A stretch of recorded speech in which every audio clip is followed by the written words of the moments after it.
మిత్రులారా అందరికీ నమస్తే. నేను గరిడేపల్లి సత్యనారాయణ న్యూ లక్ష్య ఆర్గనైజేషన్. తెలంగాణ రాష్ట్రంలో 121 మున్సిపల్ కార్పొరేషన్లు ఉన్నాయి.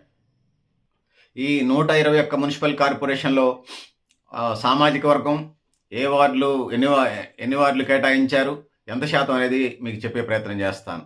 మొత్తం క్యాలిక్యులేషన్ కూడా మీ దృష్టికి తీసుకొస్తాను. సో, బీసీలకు సంబంధించి మొత్తం చూసుకున్నప్పుడు తెలంగాణ రాష్ట్రంలో 2704 వార్డులు ఉన్నాయి మున్సిపాలిటీల్లో. 2704లో బీసీలకు సంబంధించి 763 కేటాయించారు. ఇది 100కి 28.21% ఉంది.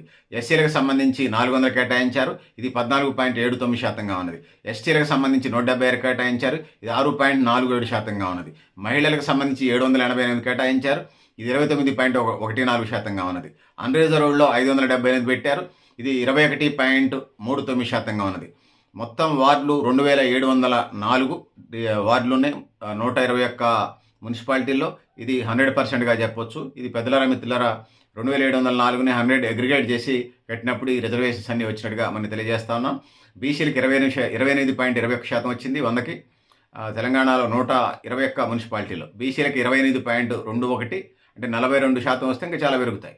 సో, ఎస్సీలకి 14.79, ఎస్టీలకి 6.47, మహిళలకి 29.14, అన్రిజర్వ్డ్ 21.3%గా ఉంది. సో, పెద్దలారా మిత్రులారా ఇది 2704కి సంబంధించినటువంటి 100% రిజర్వేషన్లో ఓసీ, బీసీ, ఎస్సీ, ఎస్టీ మహిళా రిజర్వేషన్స్ ఇంక్లూడ్ వస్తుంది. మనం మా జనాభా ఎంతో మాకు ఏమని అడుగుతా ఉన్నాం. మహిళా రిజర్వేషన్ కూడా ఇంక్లూడ్ అందులో వస్తాయి. ఓసీ, బీసీ, ఎస్సీ, ఎస్టీ అందరూ కలిపి వచ్చేస్తాయి. సో, పెద్దలారా మిత్రులారా మీరు కూడా మీ అభిప్రాయం కామెంట్ బాక్స్లో అయినా తెలియజేస్తూ మనం బీసీ రిజర్వేషన్లు కూడా ఏబిసిడిఈ వర్గీకరణ చేసి ఇవ్వమంటున్నాం. ఇప్పటికే విద్యా ఉద్యోగాల్లో రిజర్వేషన్స్ అమలు చేస్తూ ఉన్నారు. ఆ విద్యా ఉద్యోగాల రిజర్వేషన్స్ ఎట్లా అమలు చేస్తున్నారు? బీసీఏ, బీసీబీ, బీసీఏకి 7%, బీసీసీకి 1%, బీసీఈకి 4%. ఇట్లా బీసీఏ, బీసీడీ ఆ పర్సంటేజ్లు విద్యా ఉద్యోగాల్లో రిజర్వేషన్లు ఎట్లా అమలు చేస్తున్నారో అట్లనే అమలు చేయమని చెప్పేసి ఈ సందర్భంగా మేము తెలంగాణ రాష్ట్ర ప్రభుత్వాన్ని, కేంద్ర ప్రభుత్వాన్ని డిమాండ్ చేస్తున్నాం. ఆ వైపుగా అడుగులు పెట్టడం ద్వారా మాత్రమే తెలంగాణ రాష్ట్రంలో అటు మున్సిపల్ కార్పొరేషన్లు, మున్సిపాలిటీలకు సంబంధించి కానీ ఇటు గ్రామ పంచాయతీలకు సంబంధించి తెలంగాణ రాష్ట్ర వ్యాప్తంగా, దేశవ్యాప్తంగా సామాజిక న్యాయం అమలు జరుగుతుందనేది ఈ సందర్భంగా ప్రభుత్వం దృష్టికి తీసుకొస్తున్నాం. లేదా మేమెంత మాకంత వాటేయండి, మీరంత తీసుకోండి అని చెప్పేసి ఆ విధంగా భారతదేశంలో కుల వ్యవస్థ ఉన్నది. ఆ కుల వ్యవస్థలో వెనకబాటుతనం ఉన్నది. ఏదో ఒక రూపంలో ఇప్పటిదాకా అనేక యుజాలు ఈ ప్రభుత్వాలు, ఈ పాలక వర్గాలు ప్రజలను ముందుకు తీసుకురాలేకపోయి 500 ఓట్లుంటే గ్రామ పంచాయతీ సర్పంచ్, 500 ఓట్లు అంటే 10 వార్డులు, 10, 50, 500, 26 ఓట్లు వస్తే గెలుస్తారు గ్రామ పంచాయతీ వార్డు నెంబరు. కానీ బీసీ ఉపకులాల్లో 146 ఉపకులాలు ఉంటే ఈనాటికి 80 ఉపకులాలకి కనీసం వార్డు నెంబర్ కాలేదు. ఇది పరిస్థితి. పెద్దలారా మిత్రులారా మీరు కూడా మీ అభిప్రాయం కామెంట్ బాక్స్ రాయండి. సామాజిక న్యాయం అడుగుతా ఉన్నాం.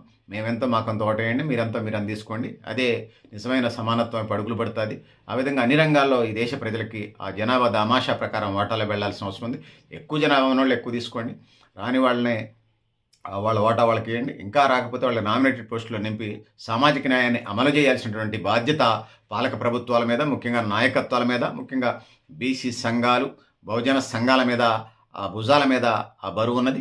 లేకపోతే కాలగర్భంలో కలిసిపోతారని తెలియజేసుకుంటూ అటు రాజకీయ పార్టీలకి, ఇటు బీసీ సంఘాల, బహుజన సంఘాల నాయకులకి ఈ సందర్భంగా హెచ్చరికలు జారీ చేస్తూ వాళ్ళ దృష్టికి విషయాలు తీసుకొస్తూ పెద్దలారా మిత్రులారా మీరు కూడా మీ అభిప్రాయాలను కామెంట్ బాక్స్ రాయని తెలియజేస్తూ నేను గరిడేపల్లి సత్యనారాయణ న్యూ లక్ష్య ఆర్గనైజేషన్.